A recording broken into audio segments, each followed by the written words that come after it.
Why is super genetic stripe even a thing? Why would we even go into calling it that? I'll tell you why. All right, so the first reason people call it a super genetic stripe is because it's an extreme version of genetic stripe. But that's not how that works. Polygenic traits don't have super morphs. Like, that's not a thing.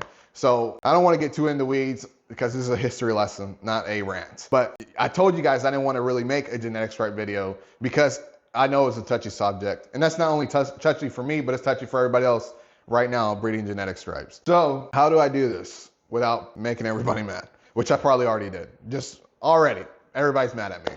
So how do I do this? I'm just gonna link the video of when I showed off all of my offsprings. I showed off the parents from this pairing that I keep talking about, because that's the only way I'm gonna be able to tell anybody and persuade anybody of what I know. And that is that there is no such thing as super genetic stripe, because genetic stripe is polygenic. So when I say there's no such thing as super genetic stripe, people are gonna say, well, there is, because if I breed a Thunderbolt to a genetic stripe, everything comes out genetic stripe. That is not how you get a super. That is the opposite of a super. A super of any morph, you take the parent that is a super, you breed it to a non of any of that morph, so it's not genetic stripe, and every single baby comes out genetic stripe. A super of an incomplete, so the scientific way of explaining this, a incomplete dominant morph is the same as a recessive morph. If you have one copy of a recessive morph, that dragon carries the morph. If you have two copies